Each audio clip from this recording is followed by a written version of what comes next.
Hello and welcome to the Monster Mechanics podcast, where we take creatures of myth and media and see how they can be improved. I am your host, Scott Paladin, and with me as always is the Rick to my role, Zach Jaquays.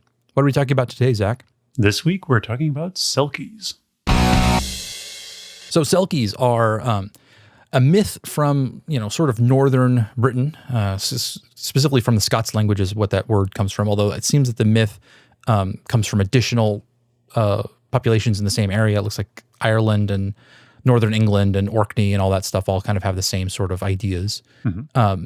And it's one of those words. The word Selkie is pretty much just the same word as seal for the Scots language. It's specifically the diminutive form of it. So This is a series of magical abilities and attributes applied to all seals as far as they're concerned. This is kind of like the Japanese kitsune myth in that they, like all foxes, have magical powers in Japanese lore. And so this is something that all seals can do, which is specifically turn into humans. And like they can come up on shore, take their skin off, and then like hang around being a human and like talk to people, maybe do some trickstery stuff. There's a lot of legends around them specifically getting trapped into marriages mostly. Like what will happen is that like a dude will see a beautiful woman sunning herself on a rock and like steal the seal skin out from underneath her and then like force her to marry him in a really like there's a lot to unpack about that whole idea that we can't really get into a whole lot. But yeah, there's a lot of that where like it's about her getting her, sealskin back. For that matter, there is a really good movie I would recommend, Song of the Sea, which deals with this whole myth and is beautifully animated. I would highly recommend it. Okay. And there's some related creatures. There's like the Fin folk, and there's like sometimes the word mermaid is interchangeable for Selkie in the Scots language, some stuff like that. I specifically like the idea of Selkies as a parasitic species, a species that uses humans the way that like cuckoos use other birds. Okay. So if anybody's unfamiliar with what a cuckoo does, they tend to find a bird's nest that is undefended at a particular time, and they will lay their own egg in amongst the other eggs, and then bugger off and leave the original bird, the bird who made the nest and originally laid the eggs, to raise the cuckoo. And cuckoos are much bigger than the other birds that they normally do this to. So like you'll find a tiny little sparrow or something like that feeding this giant cuckoo baby who will then also like knock the other eggs out of the nest and do terrible, like it's a really bad thing to have a cuckoo like show up in your net. And then there's also even like it's a freaking protection racket. Apparently, they will occasionally come back and check on the egg that they laid in somebody else's nest, and if the other bird has knocked the cuckoo egg out, the cuckoo will come back and break all the other eggs and wreck the nest in a sort of like, this is a nice thing you've got going on here. Shame if something should happen to it, kind of threatening way. Mobster birds, I love it. Yeah. So I'm interested in that idea where, like, instead of turning that old school woman gets trapped into an unhealthy relationship with some dude who stole her skin and is keeping it hostage so that she'll be his wife. I like the idea that that's turned on its head, where it's about individuals coming up onto land, like carrying on a relationship with a human and then abandoning their child with the human in order to go back to the sea, and then making the human raise this child for them, who will then eventually turn into a seal themselves. Interesting. Like one of the things that, like, going back to, like there's been sort of this running theme of like men trying to like get with these Selkies. Like, what is it about the Selkies that inspires that behavior? Is there like an old wives' tale or something like that, like to encourage women to like bring a seal skin with them, that so a man will want to marry you because he'll think you're a Selkie? That's so weird. Yeah. I always the impression I've always gotten from these stories is that like seals are fucking hot, I guess. I don't know. Like when the seal takes off its skin, she's just a hot chick. Like, and the guy goes, "Oh yeah, I got to get me some of that." And fairy tale men are always looking for wives. Like they're always just like, any port in a storm, man. I will take the first woman that fits this shoe. Like, I don't know. They don't like, judgment in fairy tales is very low. This is a low bar. Yeah, I mean.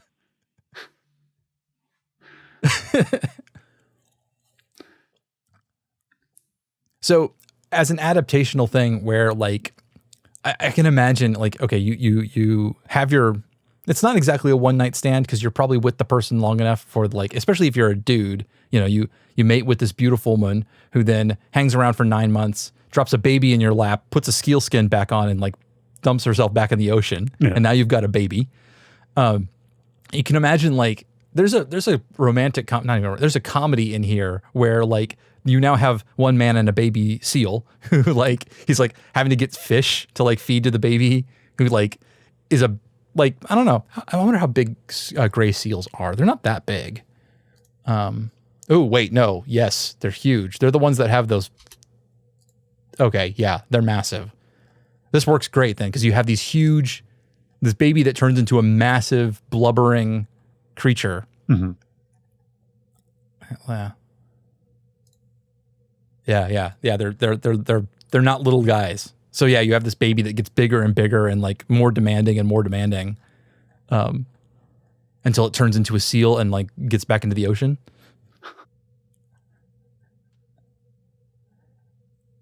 I also love the idea that like, because like it's always like a prince who's doing this shit in myths. Yeah, like, yeah, it can be. But I love the idea that he's trying to like also groom this seal to be his heir, or even just like teaching it how to like shoe horses or something. Like just trying to get a seal to do any human thing is really funny.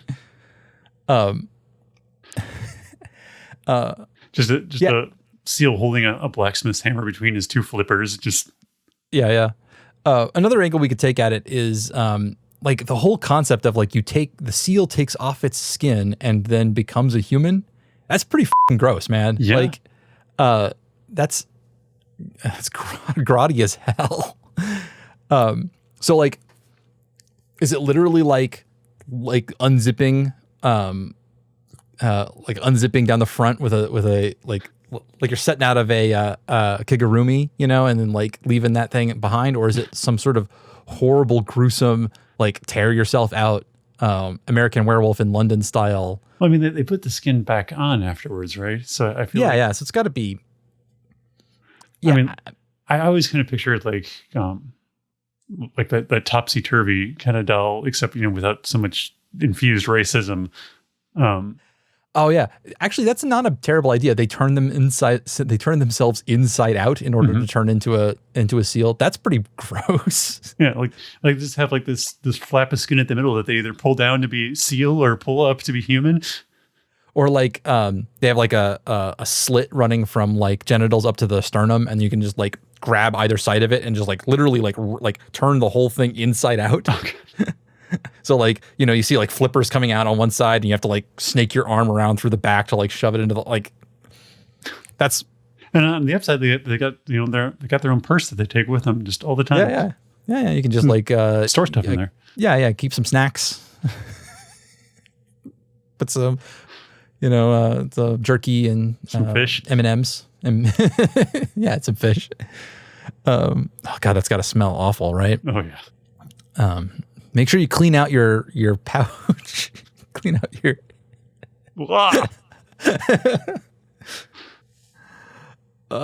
Although that being said, a giant slit on the front of the body has definitely got some more of that sexual imagery that is very wrought with this particular legend. Yeah.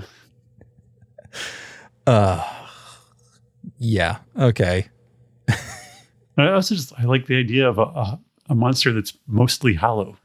Yeah. It's all empty space inside. Mm-hmm. So, okay. One thing that's never really talked about in this is the idea of like, if these seals spend a significant amount of time like on land sunning themselves or like hanging out with humans or f***ing them or whatever, what is like, so they're obviously not just animals. They're like sentient creatures. They can go back into the sea and like, do they have a society down there? Do they have Selkie cities underneath the waves? I always kind of like picture them like very, very like lone wolf kind of things, but I do like the idea that there's a society or something of them beneath the waves. Yeah. These are an Arctic creature, so they can absolutely, one thing that's not explored with like underwater creatures, I love the idea of them building stuff on the underside of ice caps. Like their buildings are like carved ice that they've built into the bottom of the, like it's underneath the ice. And they never, Like maybe they've got air holes. They are mammals. They do need to get some air holes, but like they don't go up onto the surface of the ice. There's nothing up there for them. But like you can, and instead of having to worry about gravity holding things to the ground, it's like anything that's buoyant is going to get lifted up. And so that's kind of like like everything can be kind of upside down in that way. That could be very cool. Yeah. Like if, and like all their things have like a little bit of, like they're all cup shaped or something, like all their utensils, and have just a little bit of air trapped in them to like pin them to the ceiling just so they don't lose track of them. Yeah. You could like, they could like blow a bubble and like in like, I don't know, like a literally a balloon. You go like and like blow up and like stick it to something and like it would rise up. That'd be pretty cool. And like it would definitely be very hidden. I love the idea. That's a realm that is very hard for a human to get to in like pre-scuba society. So it's got a nice.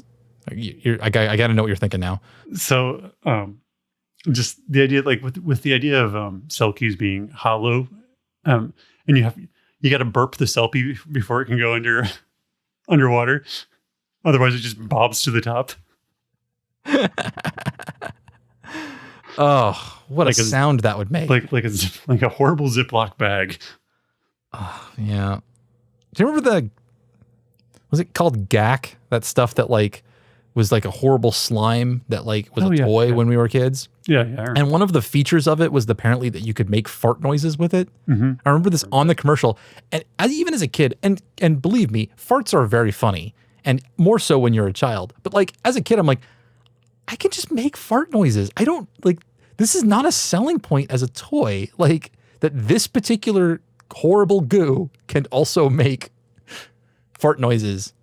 I never got it. I don't understand what the appeal of like, here's a special way to make fart noises. I'm like, I got lips. I can do the little thing with my hands. I don't have to like,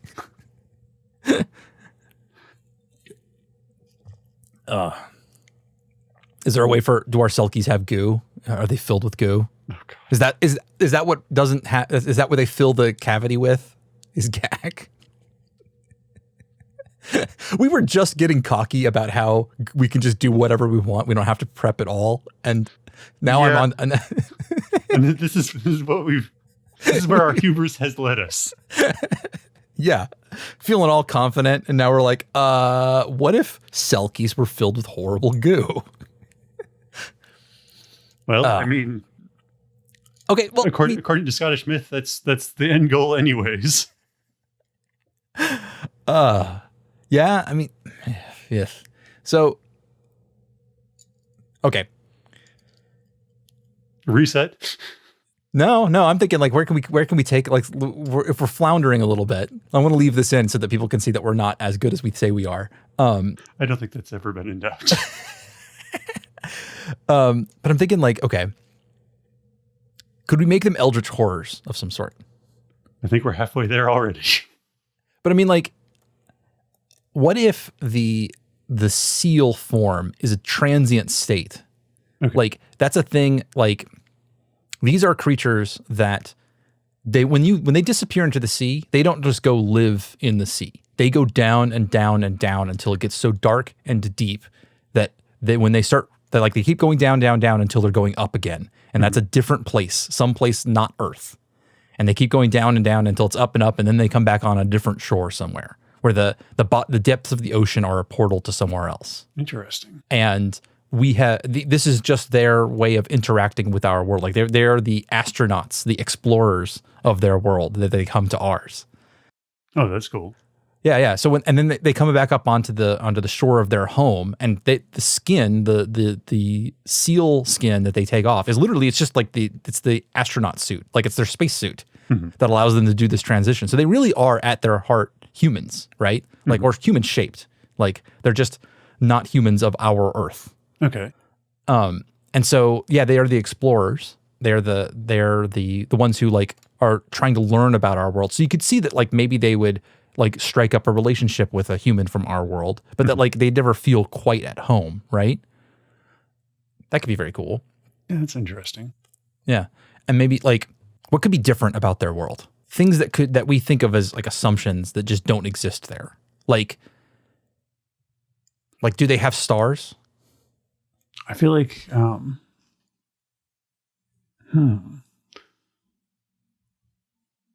I'm trying to feel like what the sort, like, because I'm feeling this is almost like an inverse of the world above. Yeah. So like, yeah, when they come up on the shores of their world, like for them in their world, the closest part of the sea, the shallows are the darkest part, and that as you go deeper, it gets lighter because that's coming closer to the surface of our sea. So if that's inverted, so you have this like ink black water washing up on the shore. Maybe there's just like no light source on the surface above, so that like the surface is just pitch black, and any like all the light comes from like bioluminescent stuff. Yeah, I love bioluminescent shit. That's awesome. Yeah. So you've got like, and maybe some of those are huge. Like you have megafauna that are like, instead of having a sun in your sky, occasionally you just get like a flock of like glowing jellyfish that float above you. Mm-hmm. And like that's where that's when you see the light. Like if they're coming offshore in like northern Scotland onto those shores, they're probably very used to like rocky shores that don't have a lot of vegetation. Maybe that's where they're coming, where it seems most familiar to them. So maybe their shores are not like, there's no light, so there's no like plants, you know? It's all mushrooms and huge jagged rocks and stuff. See, I was thinking almost like the world above the water is like the most dangerous part to them, like in their world. Like there's no sun, so it's just pitch black above. And all of their monsters aren't like monsters of the deep. They're the monsters of the surface are the things they have to be afraid of. And there might just be like, you know, like towering spider like tripods or something, or just some other eldritch horrors that lurk on the shores above in the pitch blackness. Can you imagine how bad something has to be to make the things that live in our depths not seem scary by comparison? Yeah, exactly. Oh yeah, that's wicked. Yeah. And like maybe like the atmosphere there isn't really particularly breathable, or it does weird things to you if you're breathing it. Yeah. Or they have to like look for pockets of good air. Like there's all this bad air out there, and you have to like find the areas where oxygen is being like bubbled up from between rocks, and like naturally finding these little habitable zones. And that's where you build your encampments and your communities and stuff. But like it's always on the like edges of society, or not society. It's on the edges of plains full of vast monsters and stuff. Yeah, I love the idea. I do like this like weird cave world.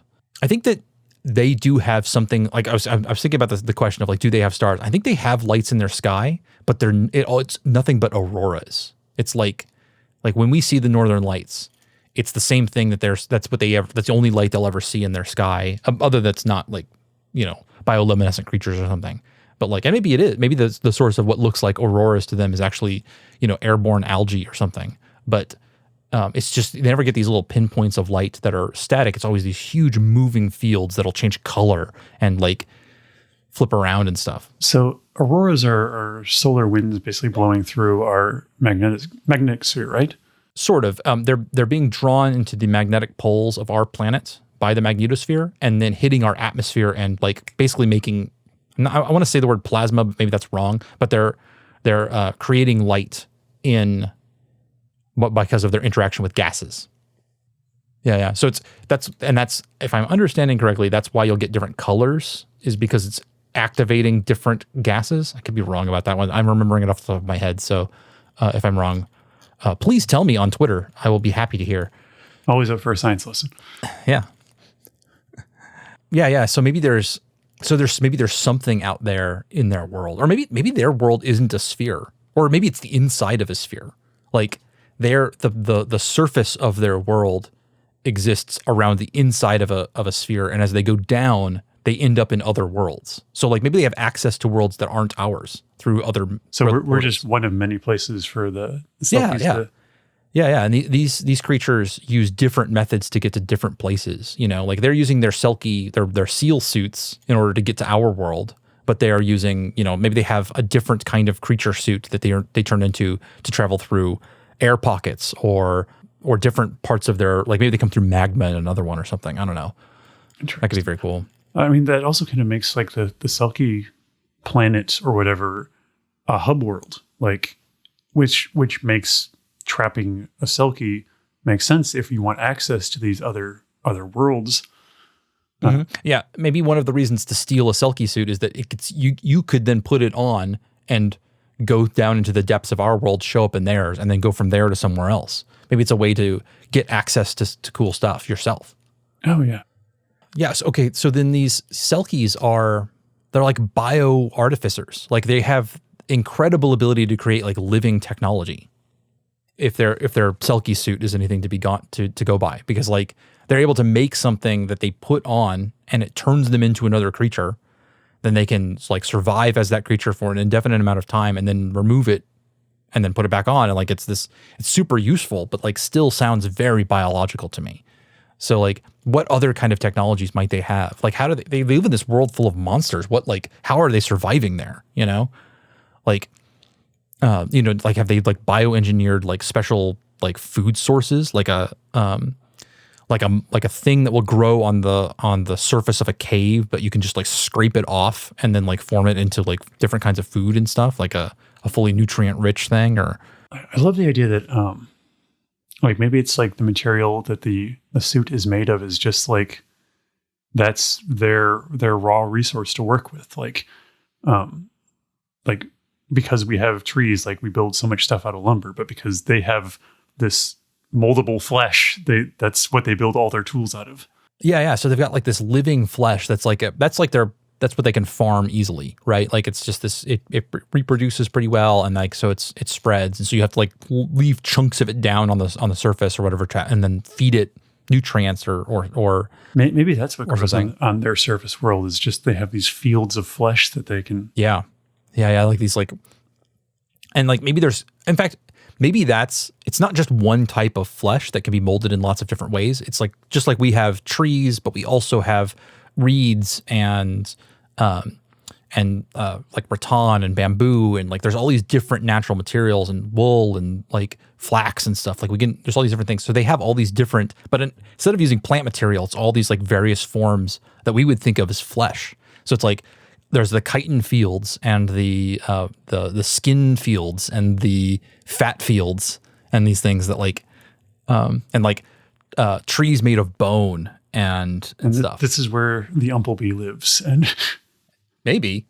I was originally going to ask the question. I'm like, are these creatures originally from this other world that they're coming from? Like, are they, or did they inhabit it through one of its other? Like they came from some other version of Earth, and then like colonized it, basically. This weird fleshy homeworld. Mm-hmm. Because if they're humans, maybe they were once humans that came from another version of Earth. Interesting. Yeah.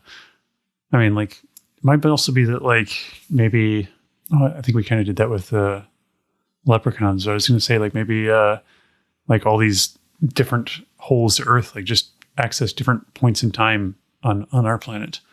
Maybe, but that like I like the idea that, because one option would be to say something like, well, this is the sentient intelligence that evolved in this weird fleshy world, and it like puts on the seal suit and then comes to our world, and when it comes out, they can mold themselves into humans. That's why they look human.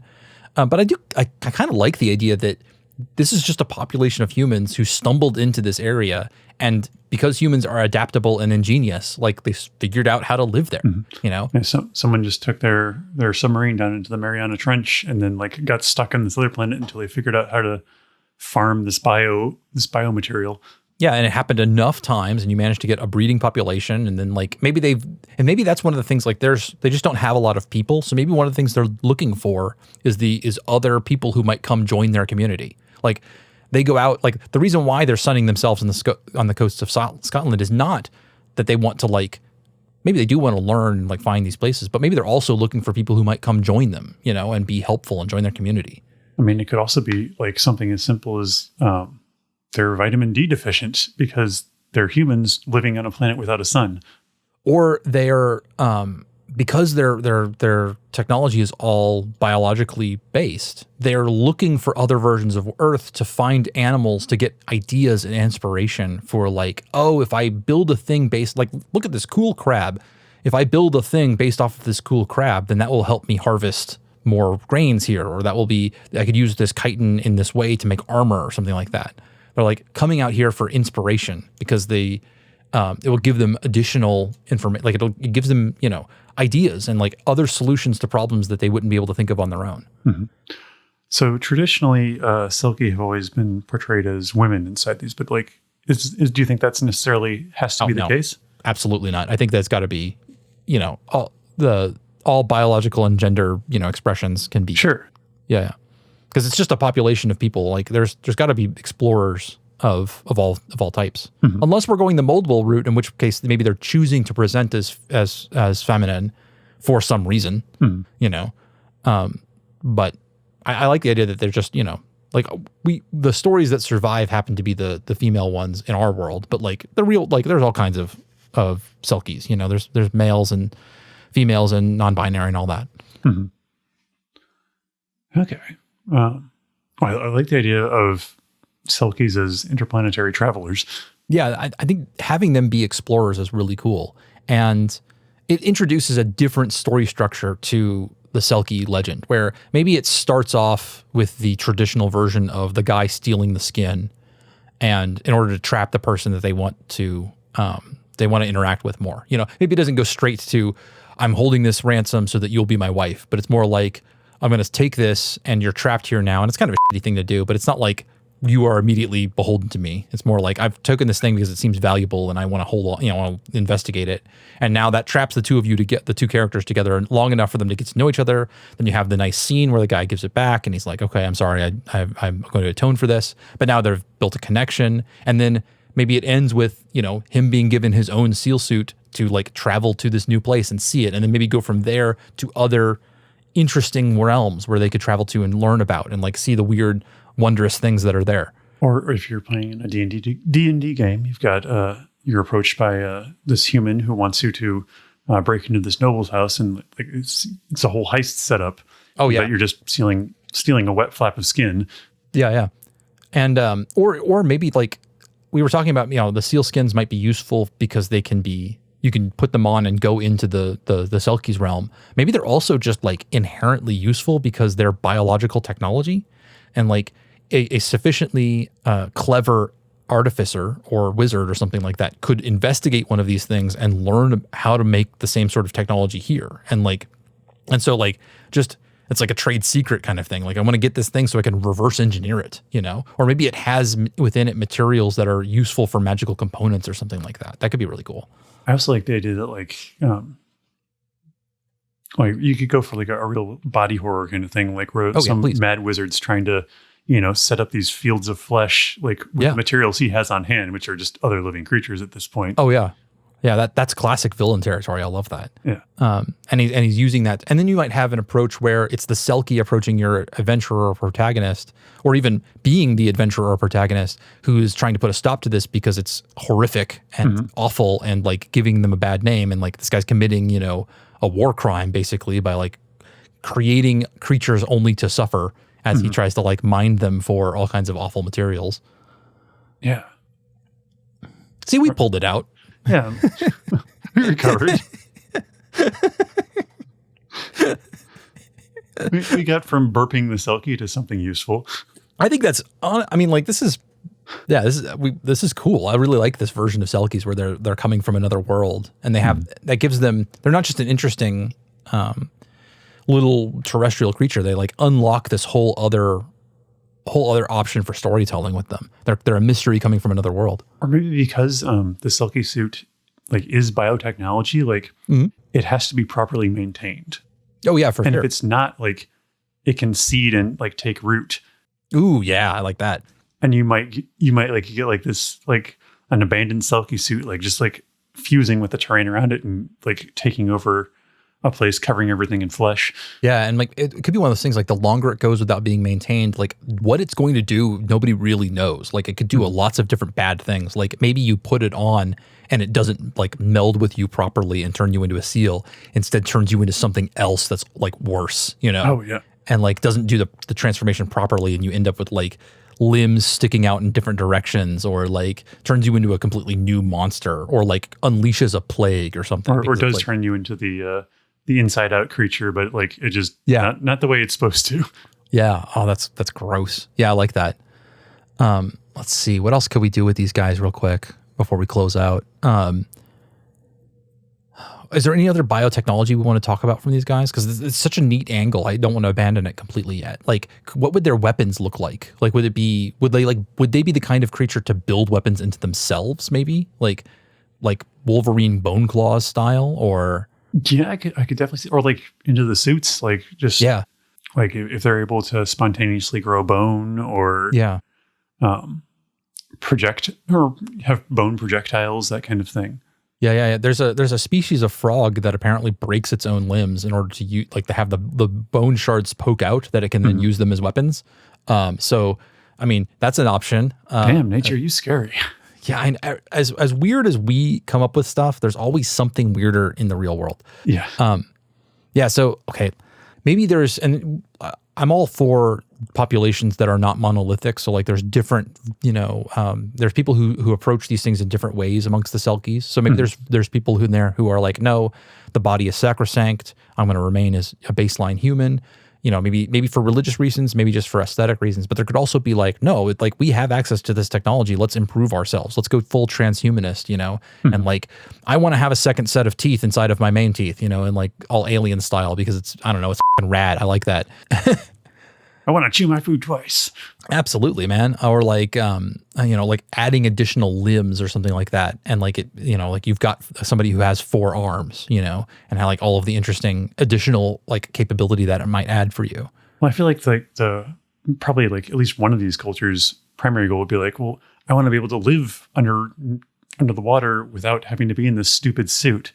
So they like bioengineer themselves to have gills or to withstand pressures, that kind of thing. And if one of the people who has modified themselves gets away from the population, or if a small group of them who've all been modified in a similar way, they might be the origin of a new species. Like if they end up on a world on like, they're instead of having their Selkie suits, they end up with fishtails and gills, and then they all end up getting like shunted off to another world, and they lose their ability to get back to the Selkie world. They're like, well, we'll just hold up here and like make our new home here, and then suddenly you've got mermaids where you didn't have mermaids before. Like this, I like the idea of them as being like the central origin point for some of these other species. In fact, maybe very wide, disparate ones, because they don't always have to go through the sea. Maybe they're the origin for drow, or maybe they're the origin for umber hulks or something like that. Or I could see them being like with the disposable skin, them like being one of the origins for werewolves. Oh yeah, for sure. Oh yeah. They would absolutely be the origin, an origin for werewolves. That would be really cool. Because they like got up to the surface of a world and they're like, man, wolves are awesome. I want to be a wolf. And they like started to work on the project, and then they're like, and they just got trapped, or they just decided like, what, this is fucking rad. I like being a werewolf. I'm just gonna stay here and be a werewolf. Or their biotechnology just has some weird quirk where like every full moon, like the interaction between it's a bug. moonlight. Yeah, it's a bug they haven't worked out yet. And they're like, I don't know where in the coding it causes it. Sorry, once every 30 days, like you're going to turn into an unstoppable killing machine. But the other side effects make it worth it. We're still working on that. It's only a beta release. Like give us some time to work out all of the bugs, or just keep using it. I mean, your feedback is helpful in us making these things better. Yeah, send a bug report and. Yeah. Do a git push, and okay. On that note, I think we are done. All right. Thank you for joining us for Selkies. We will see you guys again in 2 weeks. Bye. Yeah. Until next time. Thank you for joining us for this episode of Monster Mechanics. Monster Mechanics is produced and edited by me, Scott Paladin, and hosted by myself and my best friend, Zach Jaquays. All of the ideas generated during this podcast are released under a do what the fuck you want public license.